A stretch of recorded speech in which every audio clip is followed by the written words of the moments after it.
You probably know that different kinds of plants look different, smell different, and taste different from each other.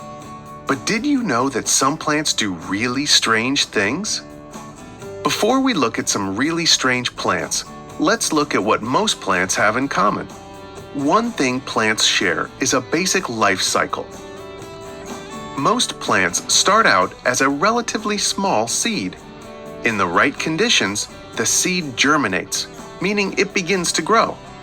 It becomes a seedling, then a small plant, then an adult plant. Many adult plants produce flowers. The next stage in the life cycle is reproduction. In many plants, this requires pollination, or the transfer of pollen from one plant to another. After pollination, plants make new seeds. Then, even if the plant dies, new plants grow and the life cycle continues. Plants that make flowers are called, wait for it, flowering plants. Most fruits and vegetables that we eat come from flowering plants. Many trees are flowering plants too.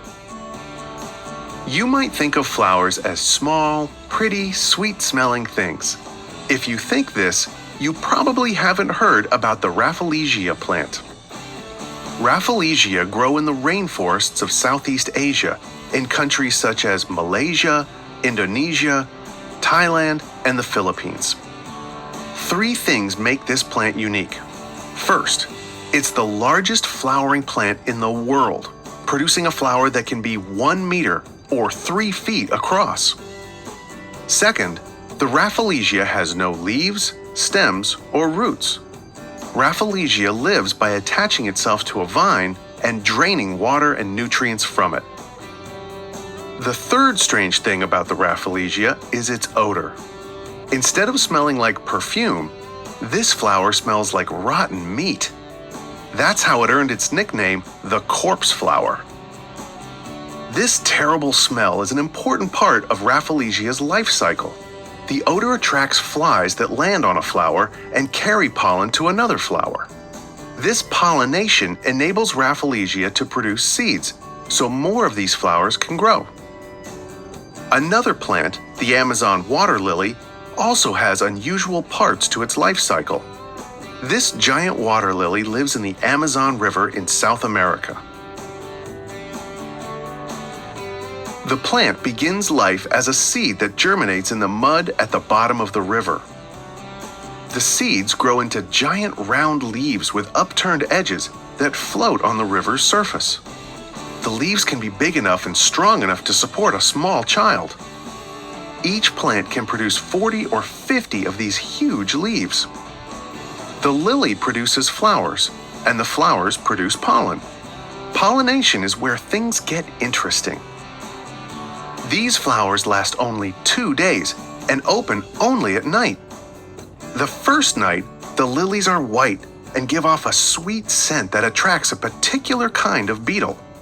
At night, with beetles inside, the flower closes up. The second night, the flower turns red, loses its scent, and opens up. The pollen-covered beetles can escape. The beetles fly off and carry the pollen to another sweet-smelling white lily. Now, the second lily can produce seeds. These seeds will sink to the bottom of the river and the life cycle will continue. Let's look at the life cycle of a bigger plant, the sandbox tree. This tree grows mostly in the tropical forests of South America. It can grow as tall as a 10-story building. This is not a very friendly-looking tree. The trunk is covered in spikes. The fruit is poisonous to humans. The sap can give you a painful rash. And it has an interesting method of spreading its seeds. Its seed pods dry out and explode. Anyone standing too close would hear a pop and see seeds flying in all directions. But it's best not to stand too close. These seeds can fly at over 100 miles per hour. Moving this fast allows seeds to travel far.